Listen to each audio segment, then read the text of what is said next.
Britten Serenade for tenor, horn and strings is a remarkable work in anybody's book. The sound of the solo French horn in where it sits in the range of high to low of orchestral colours is a very good match with the pitch of the tenor voice.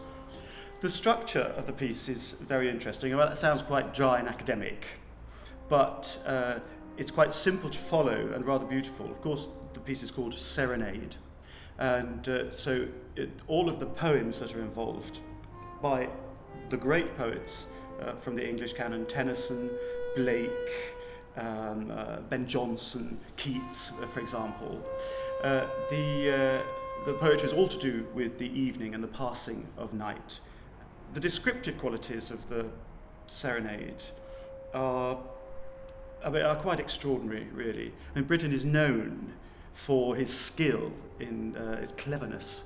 In fact, his cleverness was levelled as a criticism of him by some of his early critics. But his skill in orchestration, how he can suggest moods, scenes, settings, just by combining various instruments together. At the beginning, you have a prologue, a short, haunting episode for horn alone to lead us into the piece. And then once all of the 6 poems have been sung, that is repeated at the very end, but with the horn off stage. The dirge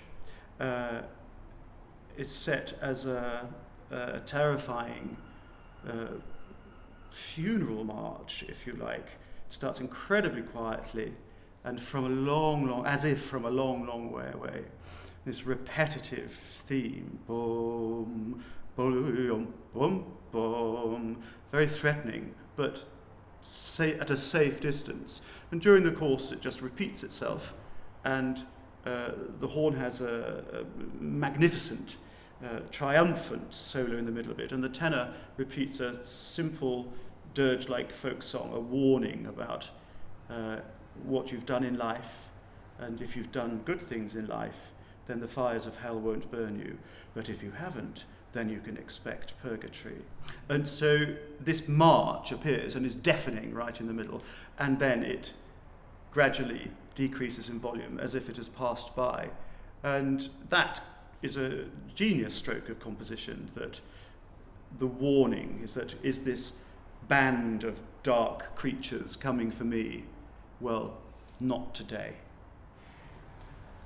As the last poem is in its imagery quite a lot to do with death, when the epilogue, again the horn alone, off stage, is heard, it rounds off the work fantastically well. It's almost a moment for contemplation of all of the moods and sentiments that have been expressed in the half hour that it's taken to do the piece. Britten put some 3 cello notes,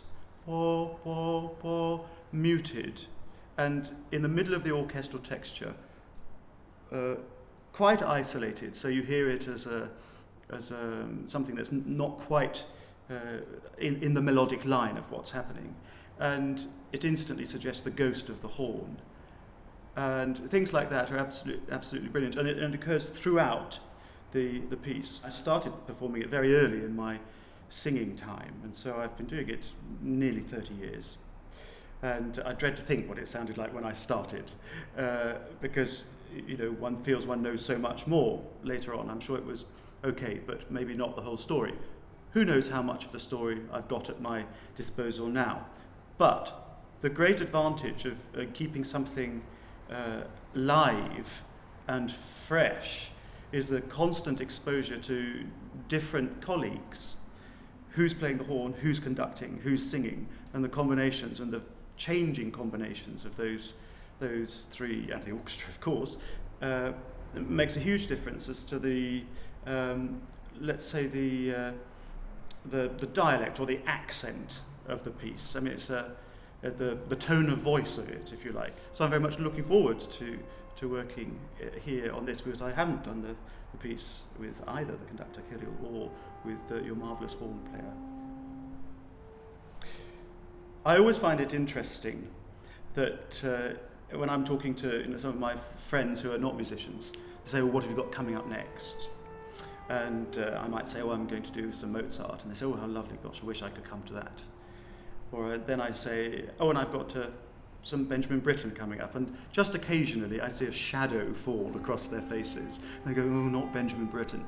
And I always then have a conversation with them. Why are you so afraid of it? They say, oh, well, it's all very modern, isn't it? Or it's all a bit sort of discordant. It's all rather difficult to listen to.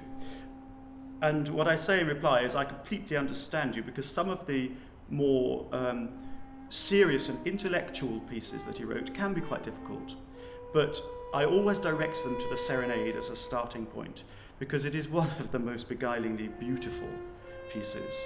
It's vigorous and energetic, hauntingly beautiful and lullaby-like. And I would encourage people to come along. If they've had a bad experience in their own mind with Britten in the past, come and try this piece. And if they haven't had any Britten in their lives before, this is the place to start.